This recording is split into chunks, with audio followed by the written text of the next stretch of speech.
This is Eric Rutan of Cannibal Corpse. You are listening to the Scars and Guitars podcast with Andrew McKay Smith. Thanks so much for tuning in to the show. I appreciate it because I've got a killer conversation with two of the members of a local outfit named Nesher to share with you.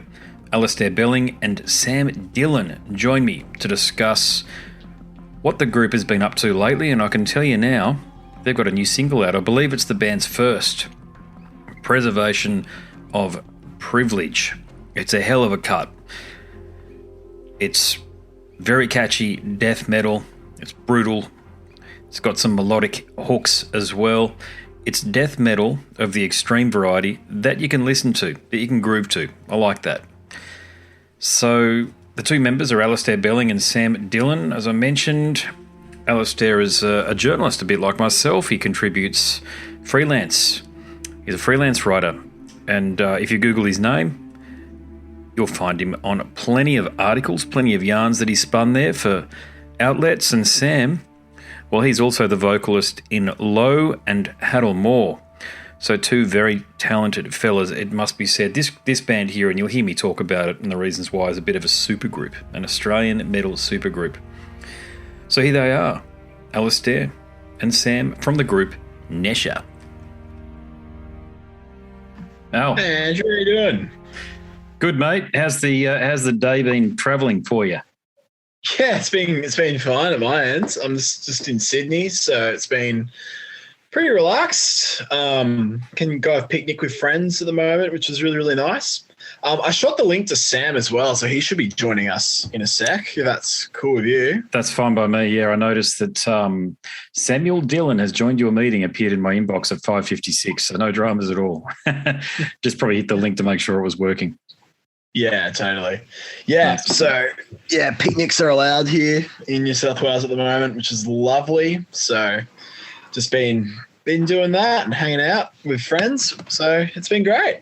Yeah, the lockdowns down there have been nuts. I mean, we're a fortress state here at the moment, and nobody can get in or out except for NRL players, of course, which I don't mind because I love the NRL. So I'm not one of those people who complained about it, but it was pretty fucking sick, to say the least, that parents couldn't get in to get their children life-saving surgery and stuff because they were from casino or Grafton and stuff like that, and they were banging on about that pro-Queensland shit. It was just ridiculous. Nah, that didn't make a lot of sense to me, to be honest. I thought that was pretty lame. I was gonna drop Sam a quick line and say that one sec. How was did you watch the footy yesterday? Yeah, I did. Yeah. And I thought it was I actually had a ticket to go, but it was a single ticket. Here he is. I'll just let him in now. It was a single ticket, and I thought, I'm not going to sit there like a Nige. You know, it's just weird. You look like the creepy guy who's a massive fan. I'm not a huge fan of either side. Yeah, sure. Fair enough. Sam, how you going, mate? Good, mate. How you doing there? Very good. Very good. Thanks for joining us. Yeah, my pleasure. No worries. So, yeah, we're just talking about the NRL Grand Final. I like your 70s sci-fi novel cover going on in the background there. Yeah, my mate from Chile did that for me for the podcast. It's it's meant to be. All I said was the name of my podcast and my YouTube channel, whatever, is Scars and Guitars, and I write books as well. So I said, I just want something that you think fits, because he's a huge metal fan as well. And he goes, that's what he came up with, and he didn't want anything for it. He just did that for me for nothing. Oh, beautiful. He's a good mate, Christian. Yeah, he lives on the Gold Coast these days, so he's just down the road from me. But he it's basically like a hellscape, as you can probably tell, but with aspects of the universe sort of mixed in. So it's very very dystopian, apocalyptic, but sort of overt gothic themes and stuff like that. But yeah, it's got a bit of a Dante's Inferno vibe to it. Totally. I think that's what he might have drawn inspiration from it. Truth be told, he came over and gave it to me, and we just had some beers, and then he left, and that was it. So I didn't really ask him too many questions, because I was just like, just do whatever you want, brother, whatever. Yeah. You be part of the process as well. So what he did do was, because I write all these books and they're about to come out, so there's book size samples of various pieces that are on the front cover. So not the whole thing, but you can see the the saint and the sinner and the goat and the person that's on fire and all that sort of stuff. They'll all be individual book covers because I plan on releasing all books based on my conversations for the podcast. Yeah, right. Okay. Yep. You know, because between us, what I would love to do long term is write the biographies for people like Eric Rutan because I'm a ghostwriter. Okay. So I want to send my entry that I've written about their entry that I've written about them into the book, and I've also written some books that won't have my name on them because that's the point of ghostwriting. But I'll say, look, I wrote this book, but I've also written this. If ever you want to do your bio, let me know. Hit me up. Oh, okay. Yeah. So I'm talking to Cam Lee about it on. It was supposed to be today, but it'll be next Saturday now. Doing some of that, so it just depends on how motivated people are, and also too, to be frank, the price. Yeah, people get scared when they got to pay money, as you can probably appreciate. Yeah, gotta pay this bill. Totally get it. Yeah, well, that's the thing. Yeah, yeah. It's just all priorities as well, though. I think people need to value their art a bit higher than what they do, because I really don't like that vibe in Australia where I'm supposed to be gracious for being an artist. As in, if someone asks you, oh, so how do you think people, like, why should people go see you, or why should people care, and all this kind of thing? It's just like, well, fuck's sake, like, I've been doing it a while. I've crafted what I do. I believe in what I do. I'm genuine about it. You should come watch it because it's worth fucking watching. Like, not because I'd be so fucking grateful that someone gave me 2 seconds of their time for me to get underpaid. Like, for fuck's sake, like, there's a lot of craft that goes into it. You wouldn't tell a plumber that, you really enjoy being a plumber, so I'll give you a cup of tea and that'll be it.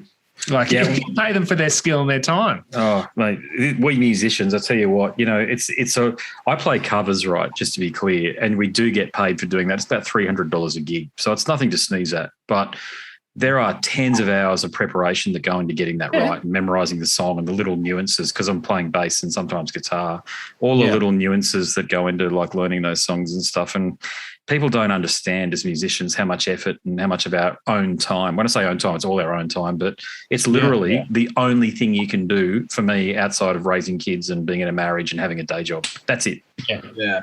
That's it. Like, I love sport. I can't really participate or do any of it because I'm so invested in the music side of things with the music journalism, the podcast, and also performing, that's all I actually have time to do, unless I want to burn out. Yeah, of course.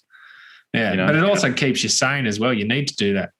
Yeah. Well, I think the three of us, from the sounds of things, particularly with the killer cuts that you're producing here, like, music is in our souls. It's part of our DNA, and not doing it denies a crucial part of who we are.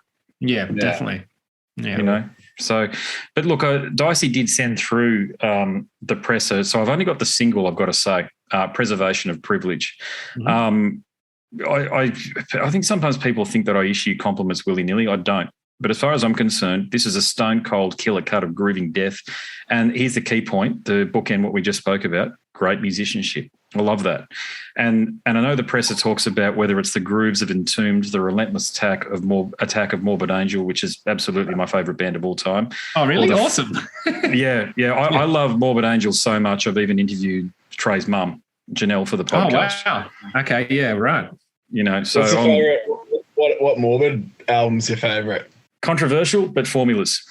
I completely agree with you. That's the record that me and Alex were listening to when we jammed these tunes. Yeah, 100%. Yeah. What do you like about it?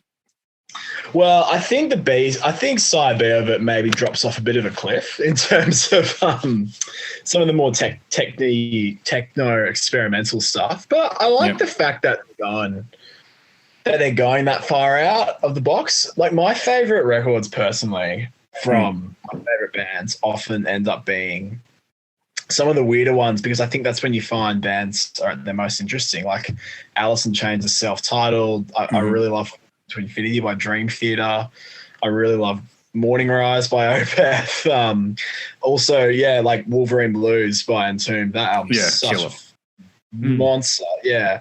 And I just think when they're not doing the stuff that they're renowned for, that's when you really see, without any kind of dressing up, what they're like as artists. Because when a band releases their first record, right, that's them as they are completely authentically. I feel like on albums 2, 3, 4, 5 or whatever, you can often just remain within the safety of what got you that attention in the first place. Yep. So yeah, I just find particularly on formulas, like that A side, like Pete Sandoval's drumming is so intense, and some of the riffs are so much more slammy than Altars of Madness, in my opinion. But no, I agree.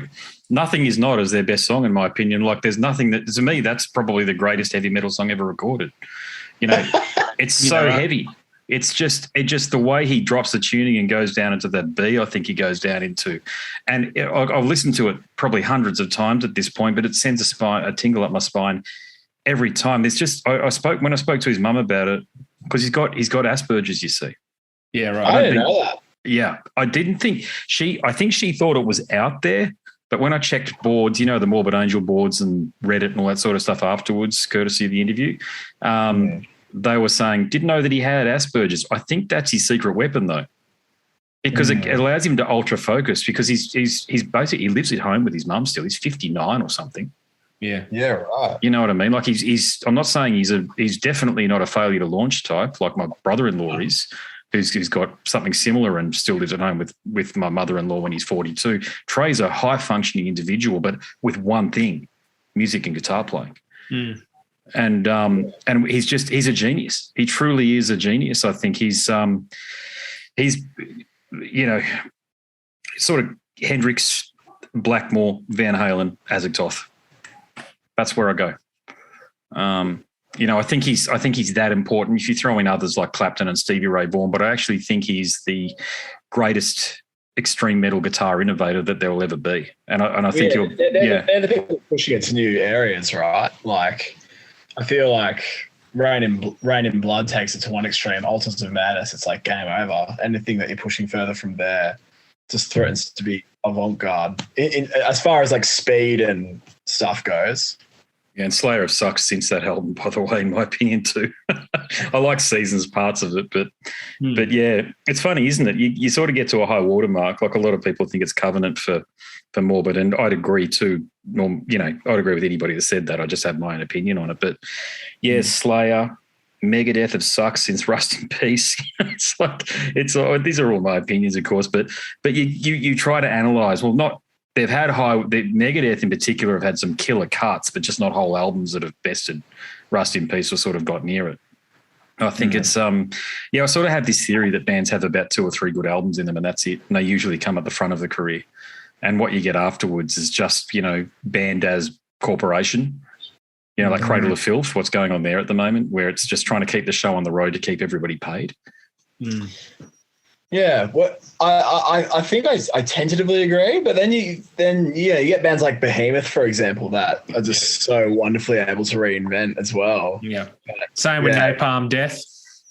And even Cattle Decapitation. I find both those bands they've already got like over 10 albums each, and it's actually the last 2 to 3 that have been their most theatrical, their most poignant, and their most exciting, because they're not just going, let's tick the boxes, let's go down this merry way and make sure the fans have got this. Like, sure, yeah, like you're saying with Cradle of Filth, I feel that their best efforts were when they had those key founding members, and as a lot more in-band fighting and stuff happens and shares get divvied up, they lose people along the way, and then you find whether or not the writers were the ones that stayed in the camp, or it's just the people that become the session faces. And that's there to sell some shirts, and if that's what they got to do to keep them off, like in the payroll and off the street, well, I can understand that. Like, there's worse ways to make a living.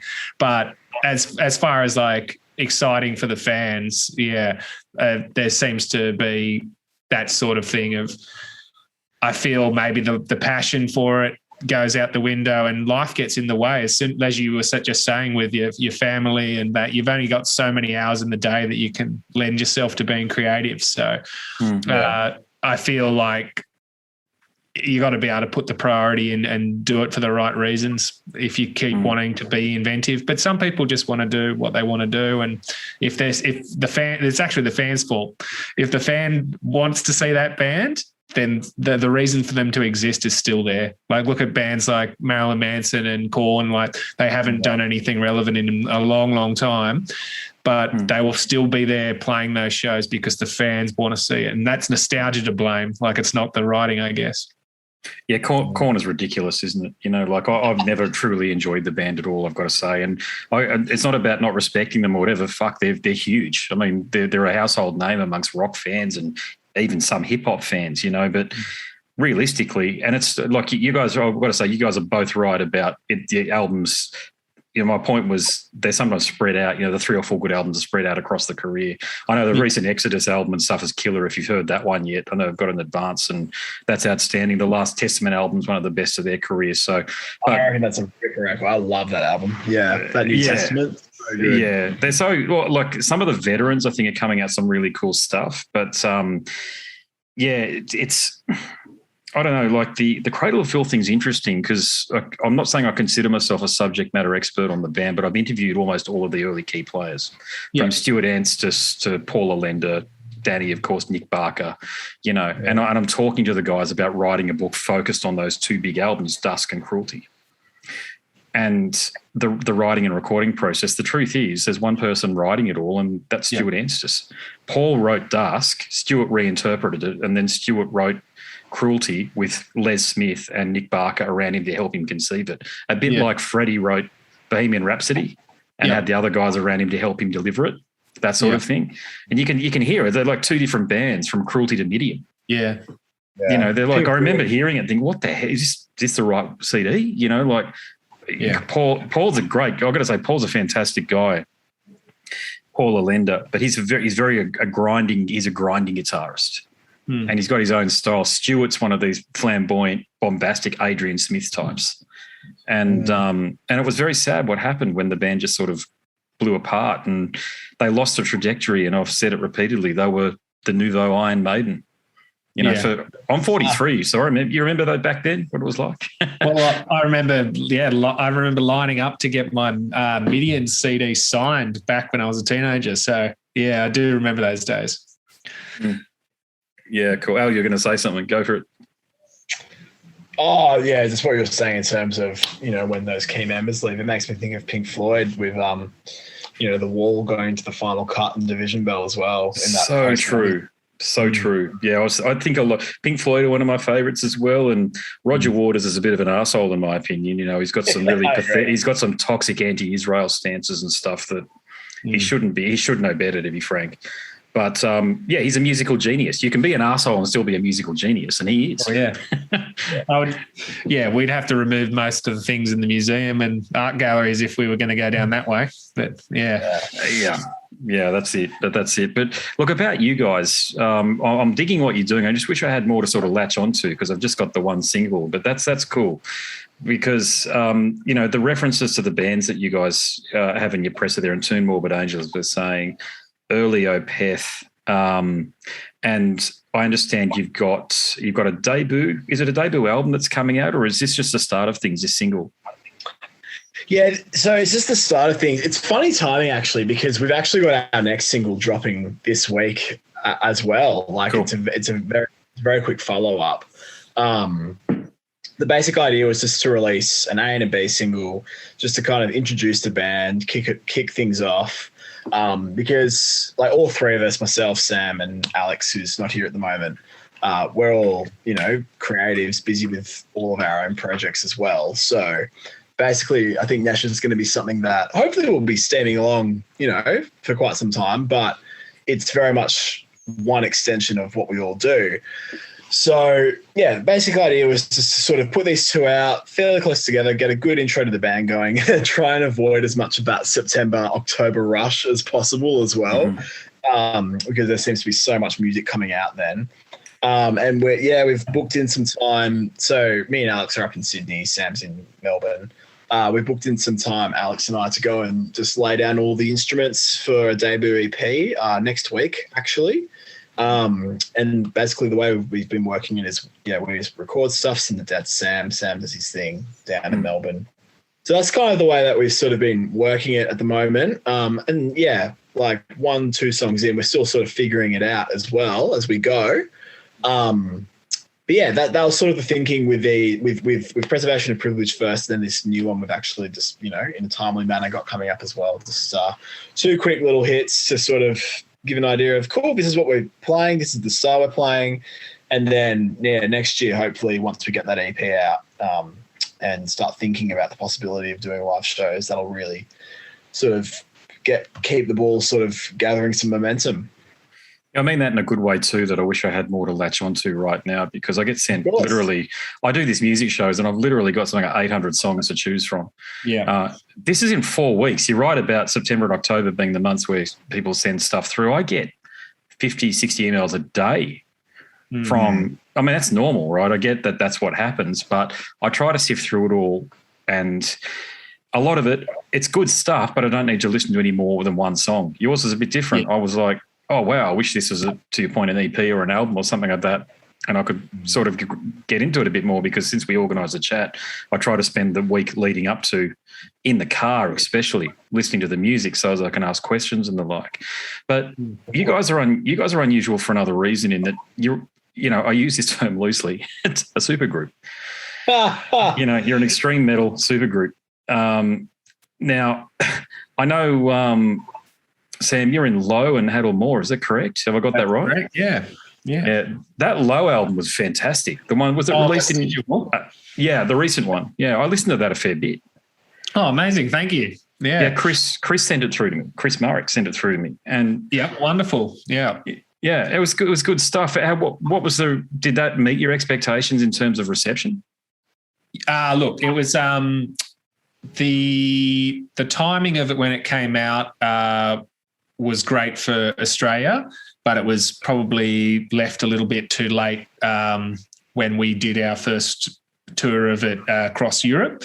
So there was, by the time it had come out, we were already almost about to play shows. So it did take a few shows for people to latch onto all the material, but after that it went really, really well. And it's just been a slow burn. Like it's just had more lives as time's gone on. It's been about 4 or 5 years now. And we've been able to do the whole set at Dark Mofo recently. So we just managed to get me through the red tape of COVID border restrictions, and it was pretty funny. I was like treated like like Cyrus the Virus out of Con Air.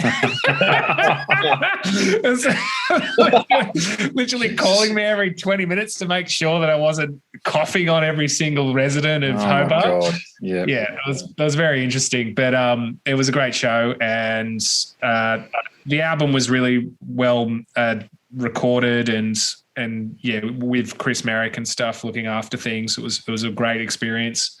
So we managed to keep busy even though we're in lockdown, and the same deal as with Nesher. The guys do their stuff up there, they send it down. I record down here at Nick from Had or More's private studio, and then I send it all back.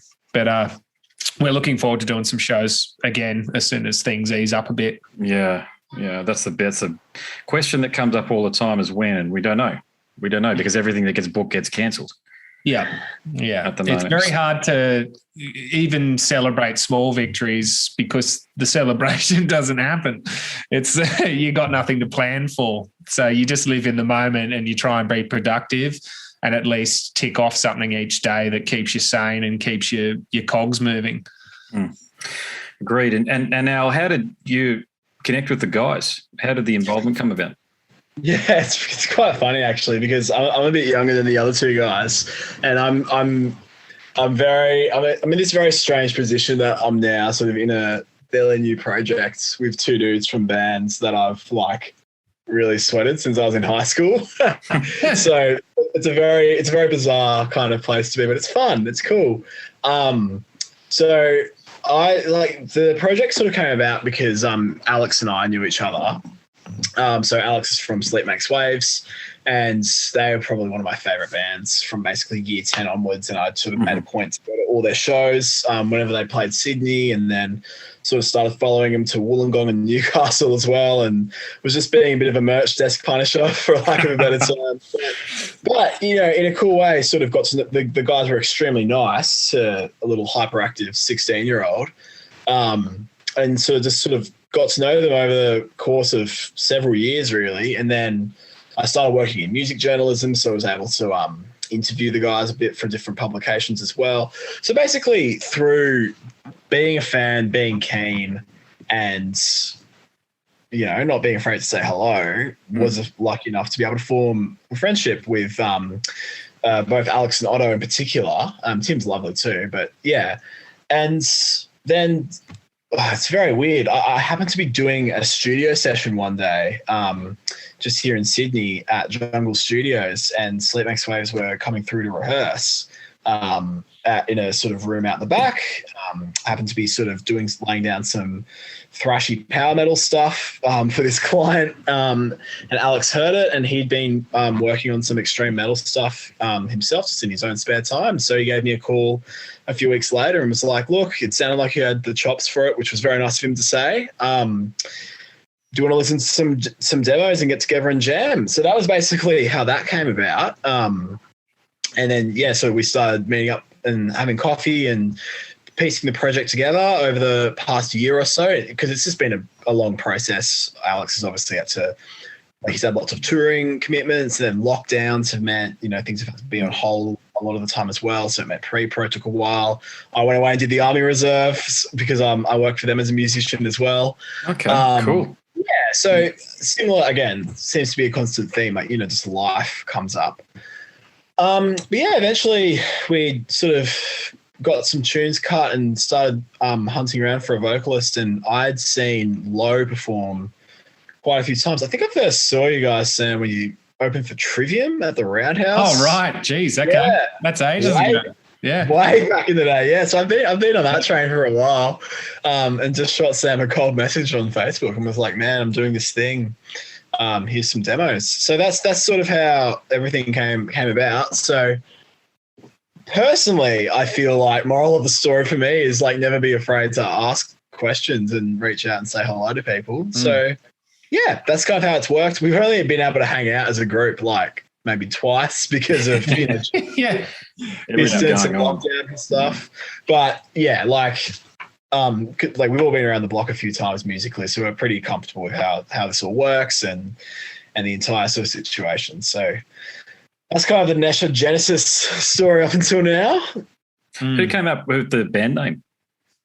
Oh, Sam. Yeah. So I've always loved vultures, and I'm not a religious person, but I did go to a Catholic high school and a Catholic primary school, and you learn the Bible pretty in and out by the time you're through with that rigmarole. And I like biblical Hebrew Genesis era style metaphors and similes and things. And the word Nesher is a Hebrew slang term for vulture or bird of prey or bone feeder, that sort of thing.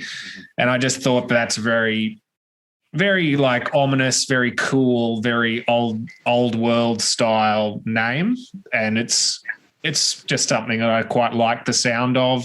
It's got your 6 letters, which is what you want in death metal, so you can make your symmetrical your symmetrical logo and kick it off with a merch town. But I think it's a nice connotation for guys that are picking off the bones of our heroes to be able to bring something new to it and breathe life into it. Yeah, killer name. Yeah, great explanation for how you got together, and also the philosophy behind the band too. I think you've summarised there in a way. Picking the bones from your favourite band. The Opeths, the Morbid Angels. But I never felt for a moment when I was listening to the cut that you sounded like anybody. I think you honour them by taking cues from these great bands and doing your own thing with it. I think, my favourite part about when I heard the tracks be sent to me initially, I saw the potential to add a very anthemic, chorus-driven style to something that can often be a bit alienating to people. Mm-hmm. I don't think people need to be poo-pooing the idea of a groove and the idea of being catchy. I love that stuff, and it's the stuff that when you are at a metal gig and the band's finished playing and you want to keep drinking with your mates, you want to hear the bangers, you want to hear the anthem, you want to hear that message being rammed into your face. like I don't really think we need to go on, for this style at least, a 10-minute opus that's filled with cellos. You know, that's great if you want to do that, but oh god, yeah. I want to just be in your face with poignant things to say, but keep your feet tapping the whole time. Yeah, they were killer riffs, killer grooves. Drumming is great too, Al. The whole thing just seemed to come together on that one cut there. And again, that's what I mean by I'd love to have more to sink my teeth into. So in regards to the recording process, given there's, you know, you're down there and Al and Alex are in Sydney, were there a lot of challenges for you to be cohesive in that regard? Well, it's the way that I wrote all of the low stuff, and it's how I do all the Hate or More stuff. So it's not something that I find too challenging. The only thing that would be challenging is if someone sends me a riff I don't like, and then I'm there going, what the hell am I going to do with that? Create another band. Yeah, pretty much like, or just, it's kind of like if you go into a boardroom with someone and you've only got a couple of pitches, but you don't want to give them the worst pitch first, because knowing them, they might just latch onto it. So you become less is more with what you put forward and what you like. Mm-hmm. And you just got to have confidence in how your craft is going to be communicated through what they've given you. And I'm very lucky that they haven't sent me anything that's terrible. So I've always got a lot of confidence with the boys that what the demos are going to come down are going to be fantastic. So that was the whole point. I knew that they've got their stuff sorted, and that we're always open to criticize each other and feel safe in the room that our ideas are going to get heard. What do you guys do? Sorry, go Al. You're right, mate. No, that's cool. Thanks. I was just going to say, I think a big part of that is because, again, like we've all been in bands now for quite some time, and particularly Al and Sam have been in bands that have operated at quite a high level. I think everyone's got a very healthy idea of what makes doing the music work, and that's obviously, you know, removing ego from it while at the same time not shying away from backing yourself. If that makes sense. Like, you know, it's going and being like, yes, this is what I've got to offer, and if you don't like it, then I will listen to that. And I will, you know, take that on board and try and make this the best it can be. And, like something I've kind of said a couple of times now, but it's like Alex and I aren't really trying to reinvent the wheel with the stuff that we instrumentally have been writing, but it's more just do the simple fundamentals really, really well. And, like I guess part of the aim is, you know, those bands like Lamb of Gods and your Slipknots and stuff, part of, I think, the reason why there's such a critical mass around those acts, aside from, you know, things outside of their control, was because they have those things that are like chorus hooks and I guess are catchy, for lack of a better word. And that's awesome. It's so good. Like the simple, like, I mean, even the way that new Spirit Box record is just kicking off right now, like whether you like it or not, like I probably wasn't a huge fan at first, but I have not been able to get, you know, some of those tunes out of my head. So I don't know what that means. I might have to go back to it. But just doing those fundamentals really, really well and trying to make stuff that doesn't overstay its welcome, but has that catchy element. Yeah. That's kind of, it's good that, like, I think all three of us have kind of emerged on being on the same page with that, which is something that that wasn't articulated straight away when we sort of first began, you know, cautiously vibing each other out and seeing how it was going to go. So that's been really cool to sort of like land on. Yeah, it definitely was a lot more catchier than what I anticipated, but in a great way. To both of your points there, when I was planning the questions, I thought, God, you guys remind me a little bit of cross between Trivium and Lamb of God. That was the initial thing, but then I listened to it more, and then I thought, no, it's not that. It's harder. It's harder than those two bands. Trivium are one of those rare bands. They're a very, very good example of what I was talking about up top. 2 or 3 killer albums to open up the career, and then the rest has just been ordinary, to be frank. And it's like all this Annihilator staccato, you know, Annihilator staccato style riffing. It's like, for God's sakes, don't just rely on the drummer to do all the work. Actually come up with some melody, you know. Yeah. But the other band too, Adult or Satanic AOR, Ghost. Yeah, right. Look at their success. I mean, who would have thought that there was space for that? Blue Oyster Cult dressed up in a bit of grungy pop. And or Foreigner. I think Foreigner. I'm a big Lou Gramm fan, and Foreigner, and I hear it, I'm like, Jesus Christ, there's enough here. I mean, it's basically Foreigner in minor keys. Yeah, sure. That's fair, actually. Yeah, that's what it reminds me of. I don't mind it. It's not the sort of thing I'd listen to all the time because being a covers musician, I have to play all the Foreigner shit and all the rest of it. So I have that stuff via osmosis, Lou Gramm solo material and all this other stuff that you just wouldn't choose to listen to unless you have to, like I have to. But I'm a covers user as well, so I feel you on that one. Yeah, yeah. It's like I was talking to Bill Steer from Carcass, of course, and I said because he's the guy who wrote the first two Napalm Death albums, and then he still writes the music in Carcass. They're all his riffs, and I said to him, "You do realise that about a quarter of the extreme metal bands are just copying you at this point in time. Like all this South American stuff I get sent, it all just sounds like recapitulation and shit. It's There's some bands that just have such a colossal impact on a scene that all these these kids who turn into teenagers, 15-year-olds, pick up a pointy guitar, a Warlock or whatever it might be, and go, I want to sound like that. And you find that. You find that across the board, but there's just some musicians that are so influential that it's sort of impossible to overstate how important they've been. The Gojira pick scrape's going to be around for quite some time, I reckon. Oh, God. Yeah, you're not wrong on that. Yeah, I hear that come through a lot, So, so in terms of the gigging side of things, okay, did you have any gigs planned that you had to pull out of, or is that something that you just got on the far horizon and just I'd say far horizon. Yes, we didn't have any plans at all. I think in the last couple of weeks, like Al and I have begun actually talking about, okay, like how do we want to approach this? Because we do want to play shows and Sam's on the same page as well. But again, like we all have our own, our other things going on, and Al and Sam in particular, Touchwood should have some cool touring cycles coming up for their own respective projects over the next, 24 months. So, yeah, it's just a matter of sort of fitting things around that. But I think at the same time, there is, like, we all do want to be present too. Like, I don't want it to be too much like a project where you hear something from and then it's like goodbye for like 2 years. But yeah, we want to make sure that the shows we do are like, we can put our absolute best foot forward and just completely blow people away.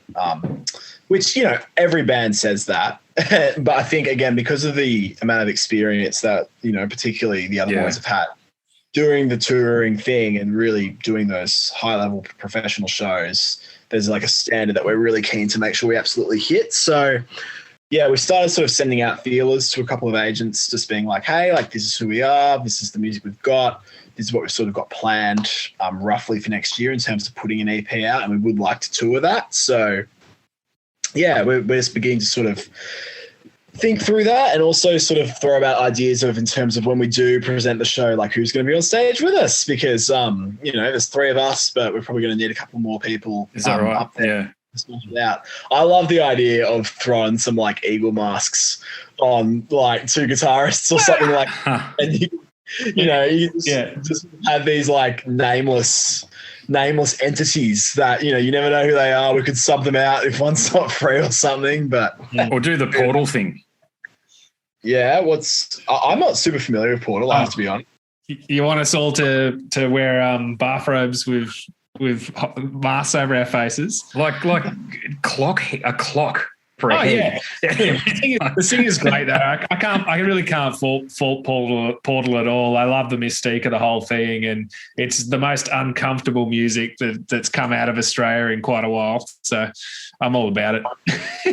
Yeah, and from Brisbane, that's the thing. Like, and I know plenty of people, and nobody knows these guys, or nobody's prepared to tell me who they are. I must have bumped into them a bunch of times, but.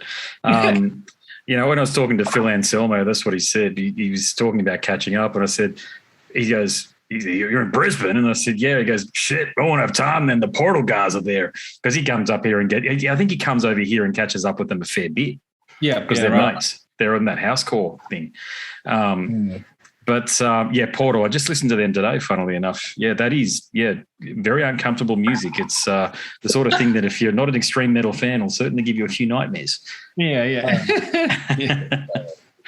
So you do feel the pressure, though, given the pedigree of musicians that are in the group.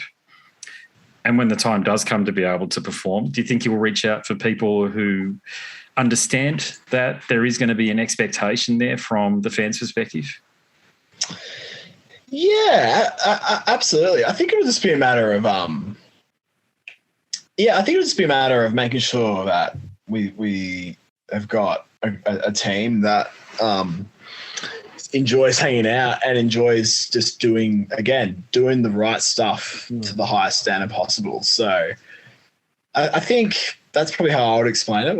What would you say, Sam? Oh, look, I don't want to sound like, the way I see it is I've done it enough and you just end up being surrounded by heart lifters, not heart sinkers. So the people that you are going to have these conversations with, it's not this, will they be okay? Will they be good enough or whatever? Of course they're going to be good enough because that's why you're talking to them in the first place. Like, they're part of your friend group. You respect them. They respect you. Like, I find that level of skill, it's out there in droves in Australia. We've got some fantastic heavy musicians. I don't think it's going to be that much. It'll be literally what Al said. It'll be who I'd rather have a sandwich with than whether or not they can play. In the long end of it, I don't care how good you are. If I can't get along with you, what's the point? 150%. Yeah, I don't think we'll have auditions. I think it'll be more like... It'll just be like, hey, man, are you free? Would you like to do this? Yeah. Yeah, I'm absolutely with you on that point. God, I've been in some bands with some absolute fuckwits, and it is torture. Is the only way to describe it. It's horrible when you've got 4 sets in a night and you're having an argument by the first break, and you've got to do another 3 sets, and then unload at 3 a.m. with all heavy gear with someone that you just really can't stand. Yeah, that's actually well, that shows the experience you guys have got. It's not, to your point.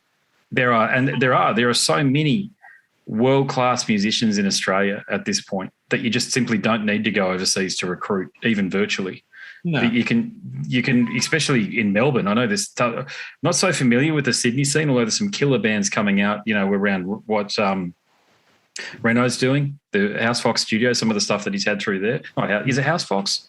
Yeah, it is House Fox, isn't it? I'm not sure. What Miller's got over there with Black Renault. Oh. Yeah, I don't know what it's called, to be honest. I know he does some work. I know he does the Cult Etiquette thing with Dicey, because half of the bands that I interview come through Miller and the other half come through Dicey. But I've yet to check out his studio up there. I love Black Reno. They're fantastic. And both those two dudes are workhorses of what they do. So, I can't see any bad stuff going through there. No, that's certainly, I haven't heard anything bad either. Everything, actually, I've got to confess, I do have a rule with regards to the podcast. I like going through gatekeepers. I've just had too many punishers approach me directly to come onto the show and then not be cool. I don't know else to say it. So the funny thing is, just what you were saying about who would you get, blah, blah, blah. Like, it's that thing of, what was I about to say? I've had a mental break.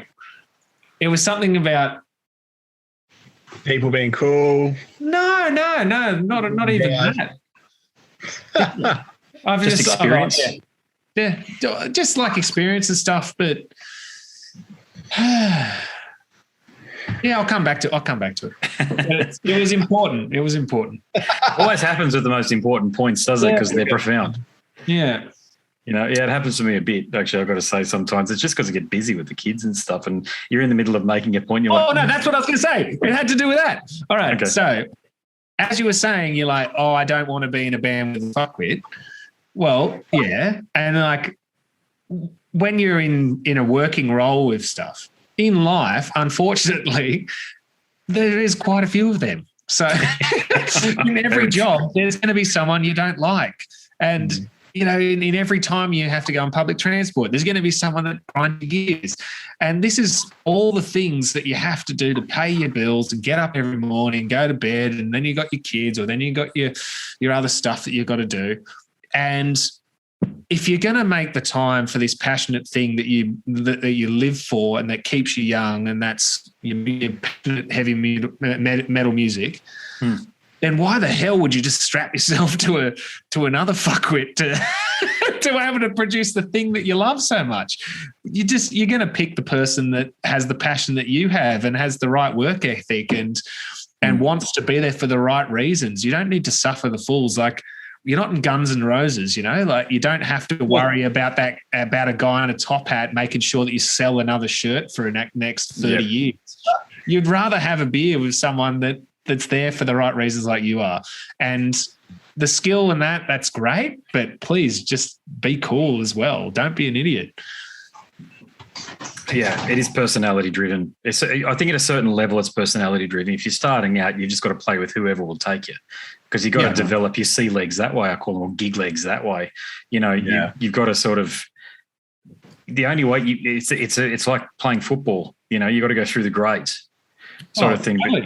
But you guys are in first grade, so you don't need to do any of that shit. So from the perspective that it's just my litmus test for, because I did a lot of fill-in work, the litmus test that I had was what do these guys want to talk about in the break? If they're talking about gear and stuff, I'm like, It's like when you go to a work function, like the staff Christmas party or something, or after work drink, and as soon as someone starts going, well, what do you reckon we do about this next project? When you're just like, and you're just already I don't want to talk about it anymore. I was actually there for 10 hours. Why do I need to go through it again? Let's talk about, like, I don't know. Which comedian we like and what our footy teams are doing. That's the ridiculous hentai drawing you saw on your coffee break. Like, let's actually have a bit of personality up in here. Yeah. Yeah. No, I'm with you. I've said that repeatedly. It's like, let's talk about normal, average, everyday shit during the breaks. If we're talking about the gear or something somebody did in a set or something like that, it's like, for fuck's sake, no. There's no point, because we've got another 2 or 3 sets to go or whatever it might be, and it's like, if they haven't got it figured out by now, there's nothing I can say in 20 minutes that's going to fix it. Yeah. And I guess that's also the other side of it. You want to have people who, if they make mistakes, you don't need to be like raging down their throat about it, or you don't want them to be doing the same to you either. So people who are cool, people who can be friends, that's the aim. Because let's all get this straight, boys. No one's going to be a millionaire off Australian extreme metal. You better be doing it because you love it. That's the whole point.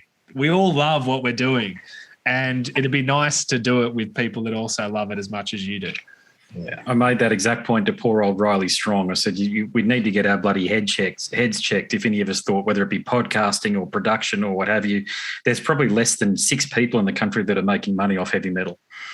And John Howarth would be one of them, with Nuclear Blast and the like, but there's bugger all people that are actually, I'm talking about a living. Okay, we've all got to do something else. That's my point. Sorry. It's... your thing isn't lots of pies. Well, it was interesting to see the announcement from Riley that Desecrator's going to do the tour and that's it. I don't know whether you heard that. Yeah, I did notice. I think so. Yeah, I think. Well, he all but said that in his social media post.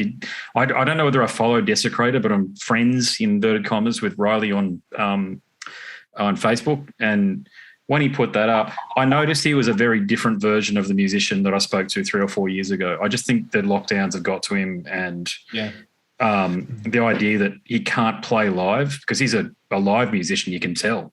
It's a big crisis of purpose for a lot of people. Well, it's a shadow pandemic. Yeah. As sure. Not being addressed by these fucking moronic premiers. Especially in Victoria. It's just nuts what's going on. It's pretty bad up here. Like, we had a gig cancelled on Friday night. So just to be clear, I was supposed to play at the Wallaby on Friday night to 200 people in my covers band. 2 days later, the NRL is playing to 32,000 people. The Panthers and Souths are playing to 32,000 people at Lang Park, Suncorp. Yep. There's no logic in it. That's the point. There's like this skewed logic, which is, in my opinion, is about fucking politics. It's not actually about what's right for the community. And I don't like. And when you get bands like Desecrated breaking up, that's an indicator things are not good. No. Yeah, absolutely. You know, because that's not reasonable. I mean, he's got to do what he's got to do, and I don't know him. I don't know him well at all, but I'm just saying that like this music is very important to people, and it's never going to be spoken about. What you guys do, Desecrated, do what I'm doing, is never going to be spoken about in a parliamentary inquiry that we couldn't do this anymore because we had to, I don't know, maybe our mental health deteriorated or we just didn't have the time to do it anymore because we had to take 2 jobs or something because we lost our job that was paying us 6 figures or whatever it was through the pandemic. Yeah. You know, and I think I get hit up all the time. How about you guys? I get hit up all the time on socials by people overseas just through the podcast asking me, sending me videos of what's going on in Melbourne and saying, is that true? It's like I'm not. I'm here. I'm on the Gold Coast. I've lived in the UK for a couple of years, and I've still maintained pretty strong friendships with quite a few people in Europe, and they do message you, and they're like, "Hey, how you doing?" Blah blah blah. And when you do say, "Well, what do you mean? How you doing?" Like that's a pretty triggering question to ask. You know what I'm doing? I'm sitting at home. Like I can't do anything, and they're like, "What? What do you mean you're still doing that?" Because they've been talking to me over the last, say, 2 years, and they're dumbfounded that it's still in that same position. But at the same time, they can't boast that level of very low mortality rate. So there's a lot of bodies that they're walking over to be able to go to those gigs, unfortunately. So yeah, it's a tough one, and I just really wish that there was some accountability by our leaders when it comes to the arts. And there's never been. Like even when times are good, there was never much of an olive branch extended to the arts community in Australia, which is so awful because as we're just saying, like we've got so many powerhouses of people that are good in their creative industry in Australia, and it just never gets the recognition. It doesn't get paid right. It doesn't get the look in. Not many, not many allowances are made, and it's a real tragedy because we could be our own Berlin. You know what I mean? Like we could be our own New York. We could be all these things. Yeah. And it's just the people that are still. She'll be right, mate. Have a chocolate milk. Watch the NRL. Have the 3 kids. Get the rescue cat. Go to fucking go to the beach. Get a melanoma removed by the time you're 30. It's a really boring Brady Bunch sitcom that we have to sit through sometimes, which is so annoying because when you say essential workers and all this kind of business, everyone is getting on with their days in lockdown and you're all passing the time with distraction of art. You're watching film, you're listening to music endlessly, you're reading books. Well, how the hell do you reckon that got there? If you don't pay your artists, if you don't look after them, what are you going to do? Like, you'll just have your own sad existence to think about after that. Yeah. Yeah, I think there should be. I'm not a socialist by any means, right? Definitely not. But believe me, I think that we should be talking about providing a universal income for artists. Yeah. But just get the basics covered, like 25, 30 grand a year, just the basics. Insurances, all of this sort of shit, or rent. It might be more than 30, but just give you that. I'm talking about real musicians, guys like you guys, not some idiot just sort of sitting at home doing some stuff on Microsoft Paint, if that still exists, and saying, frauding the system. People who have demonstrated that they're productive and they've been hit hard through this COVID situation. I don't have a problem with that. I mean, God knows money goes out enough. We've got the biggest middle class welfare in the world. Per head per capita. We need to be looking after the artists, but that's a huge conversation, that one there. Big can of worms there. And also with the thing of like, don't say that people starting out are bad. Like what I would do is anyone starting out, please, for God's sake, go as hard as you want. Like, don't go and do the job that you need to pay the bills if you don't have to, but make sure that when you're at home writing music or you're painting or learning to be a tattooist and stuff, that you clock in mentally. Do it like a job. Absolutely. Do it 5 days a week in your own way. But don't just sit there and think you're going to be like sticky fingers and be a problematic piece of crap and get one song out every 2 years and be a dead shit. Like actually have a way of being a workhorse about it and be respectful to people, and you'll be sweet. Exactly. Well said. Beautifully said. Yeah. Look, I'll wrap things up, but before I do, socials and that sort of thing, if you got stuff, I'm always big on this to that end. How can people support you financially? Have you got products and things you can sell to them? Yeah, we set up a Bandcamp actually, so it's kind of I'm not going to explain what Bandcamp is. Like, that's all right, we know. And I haven't yet done the Bandcamp Friday post. I'm sure I will eventually. But yeah, essentially we've just put that up, even though our stuff's available online, like, on all streaming services and stuff. We've put it up as a tip jar, for lack of a better word. Nice, yeah. Alex is definitely, he's got a very business sort of outlook with this, and he's like, the worst mistake people can make early is by expanding too fast. So I think for now the best way people can support us, to be honest, is tell a mate if you like it. Yeah. Like if you're into the music, go tell one of your friends who likes that music as well, and that's the best way that I think we can sort of get the project rolling. It's nice that it's off the ground and beginning to gather some steam. So I guess tell the name for them, mate, so they know. How are they going to look us up? Of course, yes. So at Nesher Death Metal on all socials. That's on Instagram. Nesher. Nesher. Nesher Death Metal, all one word, lowercase, no hyphens or underscores or ampersands or any of that thing. You can drop us a line, nesherdeathmetal@gmail.com. Say hello. That's always nice. And then, on our socials, there'll be links right there to our Bandcamp. If people want to financially support us, that's great. Mm-hmm. But yeah, best thing people can do, tag a mate, share it, put it on your story. That's, digital age. I think that's where we're at right now. Yeah, very true. Yeah, very true.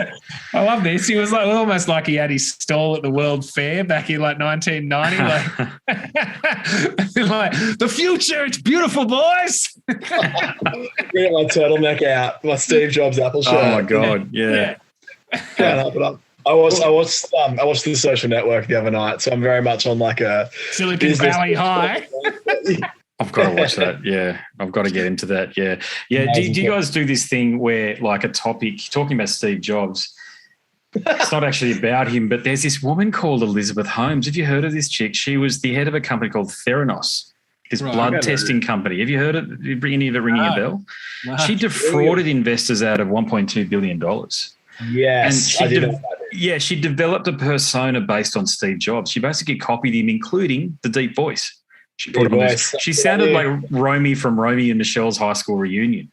She'd like this really deep voice like this. And she defrauded all these. And when I talk about investors, I'm talking about guys like literally Rupert Murdoch, who put in $120 million. Like people who are business people, right, who should have known better. But she obviously had this strategy about hitting on elderly dudes who has a lot of money because she's this young blonde thing. So she had the sales pitch down pat. But, yeah, a lot of her, like, pitches, she did TED Talks and stuff. They sounded like that 1990 World Fair, pitched to the unknown. It was so weird hearing people in this day and age, with that sort of communication style, because it's very sort of these days it's very, even if you're talking to people, it's very much still conversational. Absolutely. I find very successful people, it's just you're just talking to people as if, even if you're in the audience, you're having a conversation with them. They're the best public speakers by far. And see, I do Toastmasters and hardly anybody there's got that down pat. Believe me, they like yelling at people. What do they say? Genius is only someone describing the most abstract thing in the most simplest term possible. Yeah. Yeah, I think it was Einstein that said that. Yeah, I think Einstein was a guy, or someone like that, Einstein or Tesla or somebody like that came up with that. Because can you imagine how many brainiacs would approach them and start talking in technical terms and they go, don't. Yeah, don't. Yeah, right. Bring it full circle. It's like, the genius metal bands that seem to get the biggest response. They, extreme metal's such an abstract, weird, crazy thing, but it's those who can make it catchy and I guess not dumb it down at all, but, sort of show people to the best of its ability. This is what it is and this is why you should really enjoy it. Well, also just be a bit more courteous, I guess, to your audience, because it's that thing of, sure, have a technical prowess and be professional about what you do. But, if you're going to make up your own language, you better hope there's a cipher somewhere, because otherwise it's an audience to one and you might as well never leave your bedroom. Yeah. Absolutely. Like, it's live music. That's what we wanted to do. We wanted to get people moving. So you need an audience for that. And if they don't have the keys to the city, they're not going to come. Yeah. I know. Look, a lot of my interviews, I've had to cut things out.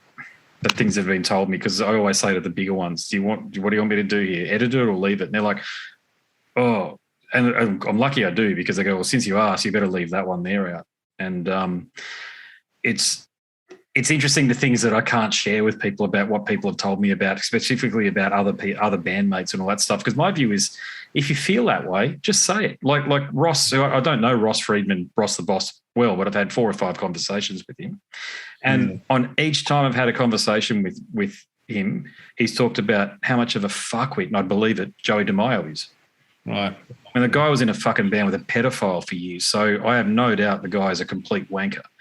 And Ross has said as much, but my conversations didn't get picked up by Blabbermouth. Another one he did had been, and then, of course, Ross went on the back burner. I just think, you know what, if you feel that way because that's your experience, leave it out there. You might have royalties or something like that it might be at risk. Yeah. But it's just, well, as with life, as with music, as with business, I think if you're a normal person and you're authentic, good things will happen. Yeah. 100%. And be on time and be nice. Yeah. Be on time, be nice. Yeah. Just have respect for people. And, to your point, Sam, there's always going to be a fuckwit in the room, regardless of where you're at, whether you're at church or whether you're at the McDonald's or the petrol station or whatever. If there are 10 people, one of them's going to be a full-on belter, and it just seems to be the universal law. Yeah. And it's best to, not expel too much energy on that, because it's like a ghost. If you keep talking about it almost makes them real. Just let them just fart off into the distance. It's not worth it.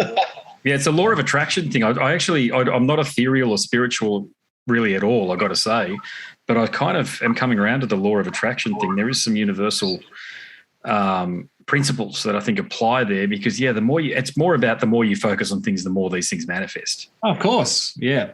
And I've noticed a sad, scary thing that's been happening because of all these lockdowns, which is people are losing their ability to have that ability the resilience is gone for a lot of people. And it's an average person, I think, when they get up in the morning and something bad happens or the news is so good, they're able to shrug it off a bit. But if you keep playing the same song and the same misery, you become part of whinge culture. So you start your day in a negative step, and that can be quite toxic to the people around you and very unhealthy for yourself. And it's that you got to be able to have someone that is close to you or trusts you or has your best interest to be able to pull you up on it, because otherwise the soundtrack that you're playing is going to be very sad and very damaging. And mental health has taken a massive blow all around the world, especially for your creatives, because we're unable to facilitate what we do. So you can write as many lyrics as you want, but if you can't go to the studio to record them, it's a bit of a shoot in the foot. So it's that thing of, if you're out there and you're feeling sad and you're feeling angry, that's a very human emotion to be feeling right now. That's everyone's very frustrated, but also try and check yourself a little bit to see what's coming out and what's the energy pouring out, because you might be able to funnel that somewhere else. 100%. Yeah. Yeah, very well said, man. Very well said. Yeah. Yeah, I know, Al, you've done a ton of writing, haven't you? Yeah, I work as a music journalist part-time. I sort of split my life between that and drumming. So it's all music at the moment. It's all the I'm like hell-bent on industries that COVID will knock down, unfortunately. Yeah. But all right, light at the end of the tunnel. And I totally agree with what Sam said. A lot of I was actually on the phone with a journo tonight. A lot of journalists in particular, broadly speaking, I think can get caught up in the the complaining culture and, Twitter is very much geared towards that in and of itself. So it's toxic. It's a horrible Yeah. sewer. Yeah. So I've definitely found, again, like what we were saying earlier, whenever I hang out with other creatives and particularly, music journalists in like a media tent at a festival when those are on and stuff like that, trying to talk about other things, trying to keep positive. It's so much easier to complain about stuff. It's so much easier to be like, oh, like how long's the line for food at this festival? Oh, my tent's so bad. Oh, I'm so sick of having to stand around till midnight every night. When, if you just repackage that as like, dude, we get to go and get paid to go to Falls Festival or Splendor in the Grass and watch these amazing artists. Yeah. And I'm obviously not saying that's, the silver bullet for anyone who's struggling with stuff. That would be ridiculous for me to do. But I think just, in general in life, trying to just be, particularly in the West, roof over the head, clean drinking water. It's better than how most people are going. So, yeah. But yes, I am a writer. Back to that. Yeah, I was going to ask, have you written for the ABC? Has that opportunity come up? I'm trying to think. I'm not trying to be a dickhead. I've done a lot of. I've been very lucky in that I've done a lot of freelancing stuff over the past couple of years in particular. I haven't written for the ABC. No. Yeah, no, I used to. Yeah. I am a journalist too, so I used to. Yeah, when I was at Bond, I went to Bond and did all my work experience and my internship through the Gold Coast Bulletin, and that wasn't too bad. But I noticed all of the younger ones are these hardcore lefty types, and it's like you haven't left home yet. You don't have a universal perspective. How can you be so sure that your opinion is a fact when you haven't left home yet? Yeah. Like, you don't live in the real world yet. You haven't had your heart broken or lost a parent yet. I'm not saying you have to go through those things, but they build resilience and they inform your life story, if you like. And yeah, I now work as a communications officer for the Uniting Church. And cool. Yeah, so but I just made a decision fairly early on that I wasn't going to go into news media, which honestly broke my heart because it's where I wanted to go, because I like writing, not editorial, but I like the news media cycle. But I'm out of sync with it now because of all this COVID shit. Of course. Now, I think it's so important to be always open-minded to the people that disagree with you. So, like, something I really respect about, for example, like Julia Baird, who writes for the Sydney Morning Herald, she'll cover things in the world of like feminism and revisionist history and stuff. And often she'll have other commentators who will write angry responses back to her in their own editorials. And she'll always make a point to post them, in the interest of fairness and debate. And something like that is something I really, really respect. Yeah. So totally. That unfortunately that seems to be few and far between at the moment. But, again, there's places though where it still exists, and I feel like that's the exciting thing.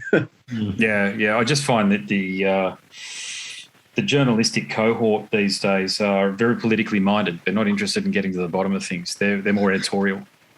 Yeah, and unfortunately that's what social media is geared towards, and that's marketing. That's where a lot of these places can make their dollar through ads and stuff. This is exactly what our single's basically leading towards, which is the preservation of privilege.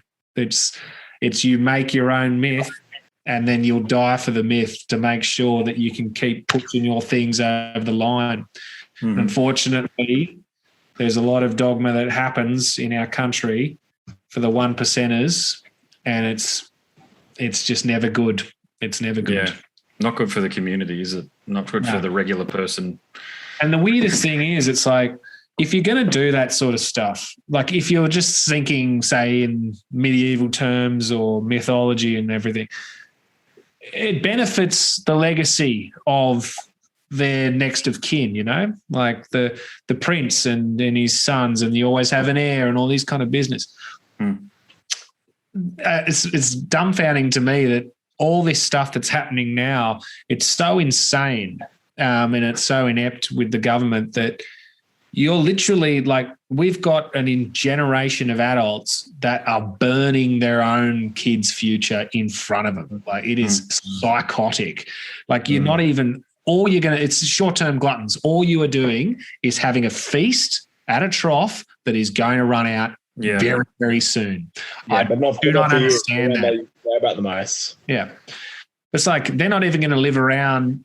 They won't be able to be around to drink out of their own coffers. Like that's how stupid all this stuff is. Like I don't understand. And there's a pedestal that's up there for everyone to be able to shout their woes at the moment.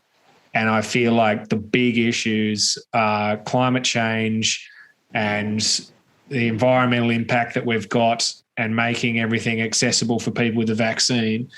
And if you don't pay attention to that first, you won't have that podium left to have a whinge at. Like there's no fucking holidaying on a burning cinder. Like what is the go here? Like it's the world of distraction. It's like as long as everyone's keeping their heads down on their devices, on their social media, as you were saying, as the toxic circles, then it's a very easy way to have a steamroller behind someone and get it all done because everyone's heads down the whole time. And that's not a conspiracy theory. It's just purely we are creatures of habit and things have gotten a little bit too apathetic for us over a long period of time. If you frustrate your population that much, there's only so much that the well has of care left. So it's a very worrying time. And I hope people can remember when it's time to make decisions of where their anguish lies and who did it and to get rid of that. Yeah. Yeah, good comment. Good comment. Yeah. Lads, I better wrap things up. I've got another one unbelievably tonight. Yeah, I booked 2 tonight. Joe Rogan over here. Just sure. Yeah, I'm about 600 in. I'm about 600 episodes in these days. Wow. And, I just got to keep showing up and clocking in. That's how you get it rolling. I sort of, like you guys probably get the same emails I do, like Celtic Frost cassette box sets and stuff. And I've literally gone through to the end of it to the point where I'm about to get the PayPal thing and pay the $600 for it or what have you. And I go, I don't give a shit about this stuff. I love Celtic Frost, by the way. Adore them. But I'm not a collector. Like I just don't need shit. Or I've got my guitars and basses and all the rest of it. That'd be it. Like I collect interviews. I realised that not too long ago. I love having these conversations, and I think I've spoken to everybody that I've ever wanted to talk to outside of who's the one person I haven't. There might be one or two. No, I've got to be honest with you. Eric Rutan was the last big one that was on my list, and I did. So that was done. I don't know. I'm into extreme metal, so I know I don't look it, but I am. So it's easy to sort of connect with these people, to be honest with you, because it's a fan-driven thing. But guys, I've got to tell you, this has been a killer chat. I love it when we just go. Yeah, and you guys are intelligent enough to be able to do that, because to be honest, sometimes it doesn't happen. We're very opinionated gentlemen over here, so it's good. I appreciate it. It's very nice of you. Nice of you to facilitate and listen to us. It's killer. I think what it does too is like I don't know how many people are out there doing what I do in terms of just doing this, what we've just done, which is more like just a long-form conversation with the music as the central narrative, but we talk about anything else we want. So that's the spine, the music, but then there's the ribs that are made up of politics and society and, what's it like working with dickhead band members like we talked about, that sort of thing. I like doing that because most of my audience, like probably with you guys, is offshore. I've only got a 10% audience share in Australia or something. It's ridiculous. Yeah. And it's shrinking. It's growing overseas and shrinking here. I can't figure it out, but it's probably the same for you guys. So, no, I think it gives people a good perspective, all we've spoken about, good perspective on who you are as people, and they can link that in with the killer music that you're clearly creating. Thanks, man. Thanks so much, Andrew. Pleasure. Appreciate it. It's been great talking to you. Thank you so much. Yeah, no worries at all. So what I'll do from here, if you guys are cool with everything we've spoken about, I certainly am. I more or less just release these things. I just put a tiny bit of editing on the sound, but I don't edit the conversation really in any way. And I'll just put it up and I'll link you guys in on socials. Yeah, sweet. I'm totally cool with everything on the record here, so that's totally sweet. Sweet. Killer. Well, when the album comes out, let's have a chat. That'd be great. Let's do that. It might be in a year or two's time or whatever it is, but that'll be enough time for water to have passed underneath the bridge, so to speak, and we can sort of refer back to conversations that we've had here or what have you. But no, I'd love to have another chat again in the near future. And awesome. Sam, with Low and Had or More, if you are doing anything, just hit me up. Well, yeah, that's a good question. Hail Moors, we finished our EP It's already being pressed to vinyl as we speak. So we've listened to the test pressings. It's all done. We got what's his name? Douglas Glass, I think. Anyways, he's the guy that does all the Nile stuff. Nice. And the contortionist. Anyways, yeah, he did our stuff. We've got a new bass player, a new drummer, and yeah, that'll be out for pre-orders in the coming weeks. So we'll be we're releasing it actually on New Year's Eve. So okay, yeah, but I'll be that's able a couple of months away. Yeah, I'll be able to get it to you anyway, and you can have a listen, and I'll be more than happy to talk with you and get the guitarists as well on board. Yeah. Yeah, let's do it. And hit me up, or are you going through Chris or Dicey, or in terms of the broader PR piece? Or it'll be Dicey, man. Yeah, for sure. Yeah. Well, no, so let's connect then. Blighttown Records up in Sydney, so they go through Dicey and Ryan Black Reno. So yeah. Okay, sweet. Yeah. Well, look forward to it. Thanks so much again, lads. Appreciate it. God bless and good luck, and hope everything goes well for you. Awesome. Thanks, Andrew. Have a good weekend, man. Lovely to speak, mate. No worries. Okay, thanks a lot. Cheers. Catch you. Bye. That was a killer conversation there with the lads from Nesher. You heard from Alasdair Belling and Sam Dillon. Sam, as you heard toward the end there, is also the vocalist in Haddle Moore and Low. Do check out those outfits. They are very good. So my name's Andrew Mackay-Smith, and I'm the host of the Scars and Guitars podcast series. You can check out some of the videos that I've posted to YouTube as well, if you're interested. Something else, I'd appreciate it if you could like, subscribe, share, and maybe even leave a nice comment. That all helps me insofar as the social media algorithm and getting my stuff out there. So that's it. Until next time, take it easy, and it's goodbye for now.